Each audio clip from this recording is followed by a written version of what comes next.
Hello everyone. Today's topic The Two Gentlemen of Verona, written by A.J. Cronin. Before starting the video, who are all watching my video for the first time, do subscribe my channel, like and share it to your friends and family members and support me do more videos on my channel. Let's go to today's topic The Two Gentlemen of Verona by A.J. Cronin. Author's first hand encounter with two boys in the town of Verona. He calls them gentlemen because of their gentleman-like qualities.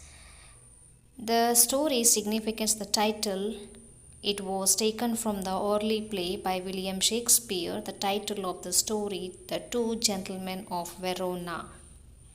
The story is about how two sincere and selfless young boys face hardships for the treatment of their sister suffering from tuberculosis.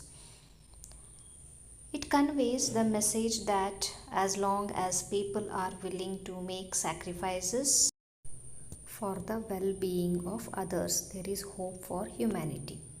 The Two Gentlemen of Verona is set in a town called Verona. Verona is a city in northern Italy's Veneto region with a medieval old town built between the meandering Adige River. It's famous for being the settings of Shakespeare's Romeo and Juliet. Let me say about the author. Archibald Joseph Cornyn lived from 1896 to 1981. He was a doctor by training but happened to take to writing while recovering from an illness.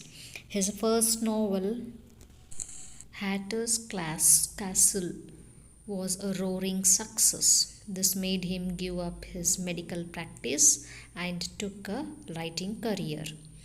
Some of his other novels are The Stars Look Down, The Keys of the Kingdom, The Green Years, The Judas Tree, A Song Six Pennies, A Thing of Beauty, and A Citadel. Most of these have been successfully converted into films or movies.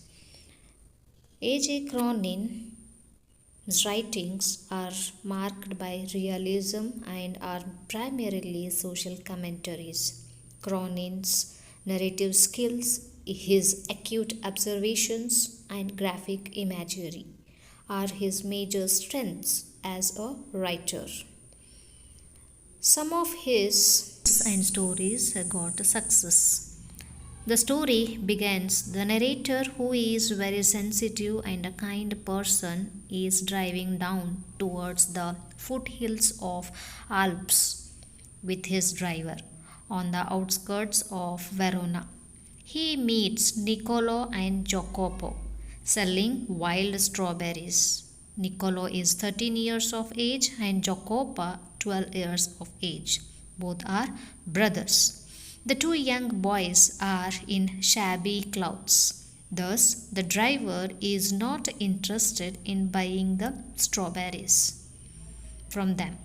But in spite of that, the narrator buys the biggest basket from them and drives towards the town.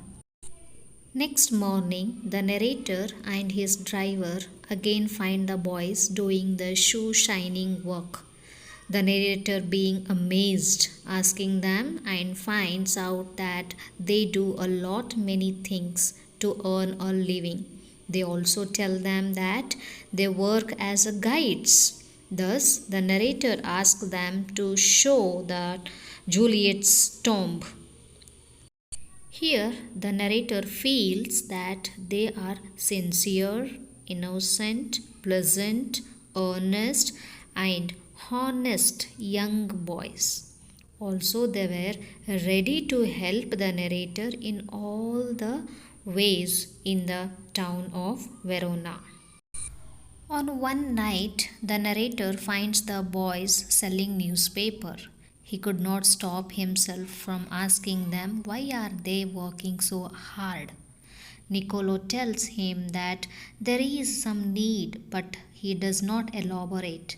while Jacopo requests him to drop them to the village Polenta in his car. The narrator, being kind, agrees to drop them to the village that is around 30 kilometers away. After reaching the village, the boys ask the narrator to wait for them for an hour. But he could not resist his curiosity and follows the boys. To his surprise, the narrator finds out that the boys have gone to the hospital. In spite of being reluctant to go inside, he sees the boys talking to a girl resembling them. He thus decides to find out what is happening from the nurse. She tells him that the girl's name is Lucia and she is their sister. Their father, who was a widower, was killed in a war. Their home was destroyed by a bomb and they were left to starve. The boys hated the Germans as they came to rule the village and also joined the resistance movement against them. After the war ended, Lucia got ill with tuberculosis, or we can call TB. They thus had to admit her to the hospital, hence they work hard in order to pay for all the hospital bills. The story ends with the narrator waiting outside the hospital room and saying nothing so as to not give them the impression that he knows their secret.